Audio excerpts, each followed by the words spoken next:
Bismillahirrahmanirrahim. Assalamualaikum warahmatullahi taala wabarakatuh. Nama saya Umar bin Nur Hisham, bernombor metrik A196-849. Di sini saya akan membentangkan terjemahan daripada teks bahasa Arab ke dalam bahasa Melayu daripada kitab bahasa Arab. Di sini saya akan bermula daripada bahagian qiraatis suratil ba'da al-Fatihah, pembacaan surah selepas suratul Fatihah. Saya akan menerangkan daripada setiap perenggan dan perenggan. Tusinnu lil imam wal munfarid qiraati suratul ba'da al-Fatihah walau kanat as-salati sirriyah illa fi rak'ati thalithah min al-maghrib wa thalithah wal rabi'ah min ar-ruba'iyyah fil azhar ittiba'an li sunnah fi ma rawahu syaikhan. Disunatkan bagi imam dan seseorang yang solat secara bersendirian untuk membaca surah selepas surah Fatihah, walaupun solat tersebut adalah solat secara sir, illa kecuali dalam rakaat ketiga di dalam solat maghrib serta rakaat ketiga dan keempat di dalam solat zuhur dan asar, sebagaimana mengikuti yang diriwayatkan oleh dua orang syekh, iaitu Imam Al-Bukhari dan Muslim. فإن سبق المأموم بالثالثة والرابعة من صلاة نفسه قرأ سورة فيهما لأن ما يدركه المسبوق هو أول صلاته ولا سورة للإمام في صلاة الجهرية بل يستمعون لقراءة إمامه لقوله تعالى أعوذ بالله من الشيطان الرجيم وإذا قرئ القرآن فاستمعوا له وأنصتوا لعلكم ترحمون. الأعراف 7 و400. وقوله صلى الله عليه وسلم إذا كنتم خلفي فلا تقرؤوا إلا بأم القرآن لكن إن بدع المأموم عن الإجماع عن لكن إن بعد مأموم عن الإمام فلم يسمع القراءة أو كانت الصلاة السرية قرأ المأموم في الأصح. Dan di sini nak menunjukkan bahawa sekiranya makmum masbuk pada rakaat ketiga dan keempat, maka tidak disunatkan untuk membaca surah selepas suratul Fatihah kerana ia mendapati imam dari awal solatnya. Dia tidak mendapati imam dari awal solatnya. Dan tidak ada bacaan bagi makmum pada solat yang jahar, bahkan hendaklah mendengar bacaan imam, seperti mana firman Allah Subhanahu wa taala dalam surah Al-A'raf yang membawa maksud apabila dibacakan Al-Quran maka dengar dan diamlah agar kamu mendapat rahmat. Begitu juga dengan sabdaan Nabi SAW, jika seseorang kamu solat di belakangku, maka janganlah kamu membaca melainkan dengan bacaan Al-Fatihah.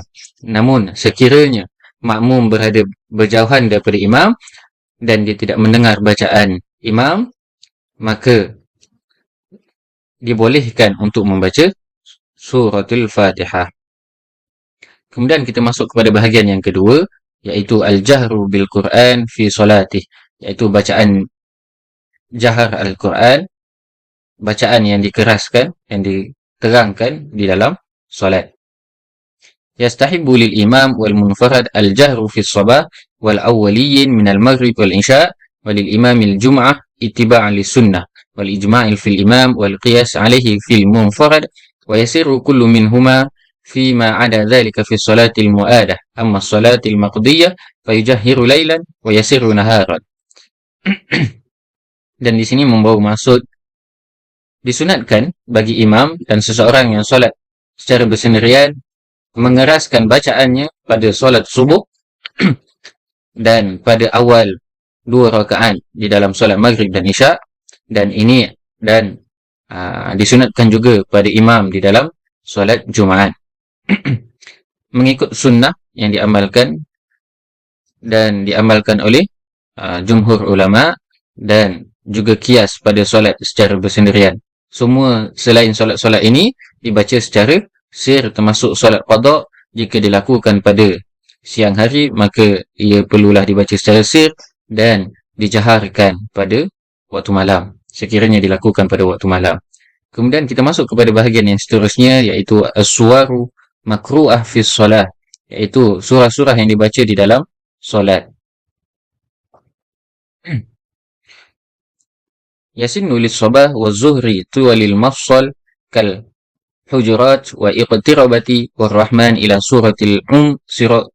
سورة العامة، وللعصر والعشاء أوساط المفصل كسورة الشمس وسورة الليل والضحى، وللمغرب قصار المفصل كالعصر والإخلاص قل هو الله أحد إلى آخر القرآن. وللصباح الجمعة في الركعة الأولى ألف لام ميم تنزيل، وفي الثانية هل أتى اتباعا للسنة. Di sini membawa maksud adalah disunatkan pada waktu subuh dan zuhur membaca, pada solat subuh dan zuhur dibaca dengan surah-surah yang panjang seperti mana surah Al-Hujurat wa Iqtirabati, iaitu suratul Al-Qamar wa Rahman, sehinggalah kepada surah Ammah.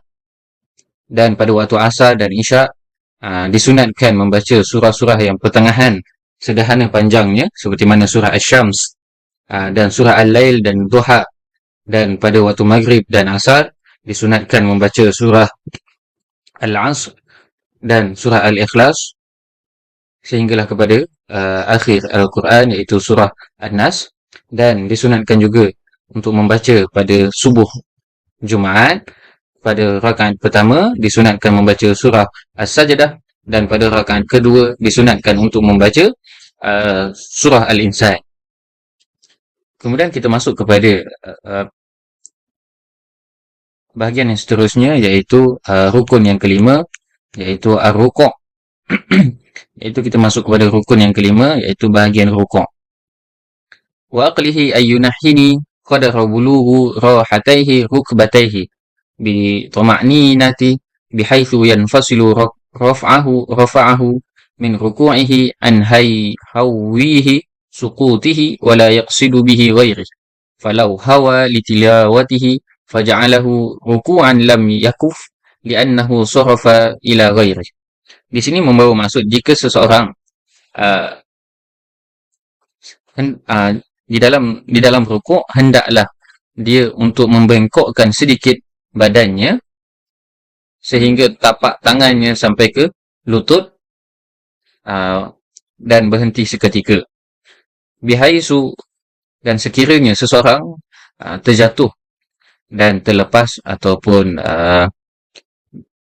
terlajak daripada rukuknya dan terjatuh dan tergelongsorlah daripada perbuatan rukuknya sehingga dia terlepas daripada bacaan, maka perbuatan tersebut telah membuatkan rukuknya tidak sempurna dan dia tidak bermaksud demikian kerana dia telah bertukar daripada perbuatan tersebut. Secara mudahnya maksudnya adalah sekiranya seseorang itu melakukan perbuatan rukuk dan tergelincir daripada rukuknya, maka dia tidak bermaksud demikian dan rukuknya adalah tidak sempurna.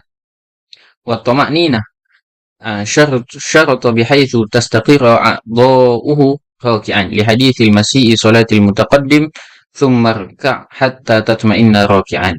Dan syarat tama'ninah tersebut adalah dengan menetapkan segala anggota tubuh di dalam posisinya dengan tama'ninah, dengan tetap dan tenang, seperti mana di dalam hadis thumma rka' hatta tatma'inna raki'an, kemudian rukuklah kamu secara sempurna sehingga kamu tetap dan tenang. Wa akmal ruku'i taswiyati zuhrihi wa 'unuqihi wa nasibu saqaihi wa akhadha rukbatayhi bi yadayhi wa tafraqatu asabi'ahu lil qiblah. Dan sempurnanya rukuk itu adalah dengan meratakan punggungnya dengan tengkuknya dan meletakkan telapak tangannya pada telapak kepala lututnya dan merenggangkan jari jemarinya menghadap ke arah kiblat.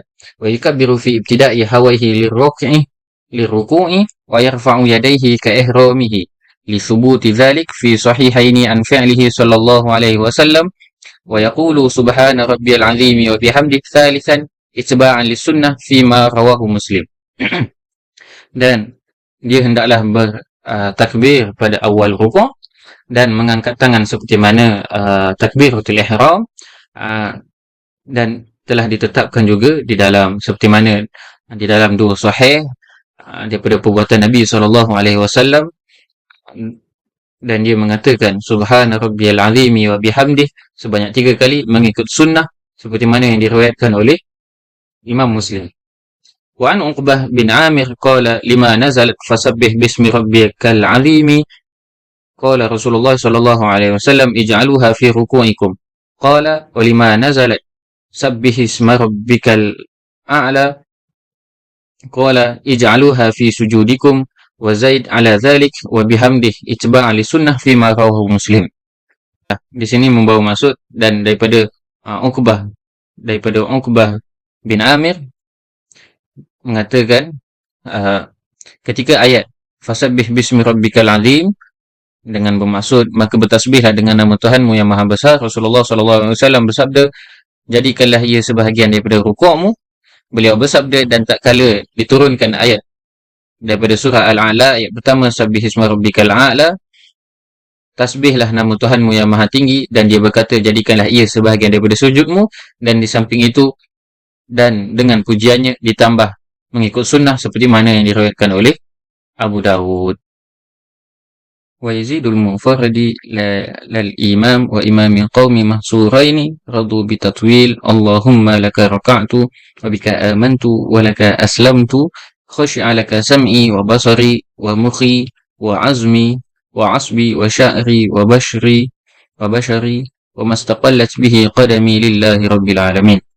ويستحب الدعاء في الركوع لأنه صلى الله عليه وسلم كان يكثر أن يقول في ركوعه وسجوده سبحانك اللهم ربنا وبحمدك اللهم اغفر لي.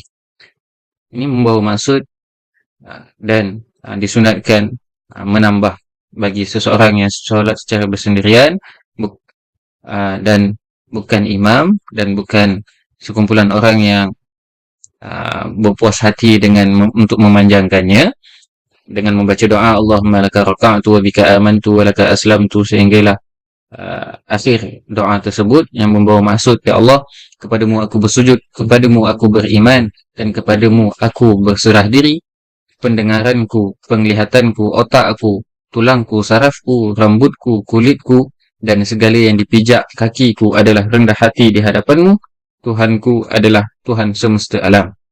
Dan dianjurkan untuk berdoa sambil rukuk kerana Nabi SAW dia membiasakan dengan memperbanyakkan membaca di dalam rukuk dan sujudnya subhanakallahumma rabbana wa bihamdika Allahumma gfirli, yang bermaksud maha suci engkau ya Tuhan, Tuhan kami, dan segala puji bagimu ya Allah, ampunilah aku. Jadi itulah sedikit daripada pembentangan saya daripada kajian teks syariah. Jadi dengan itu sekian, terima kasih.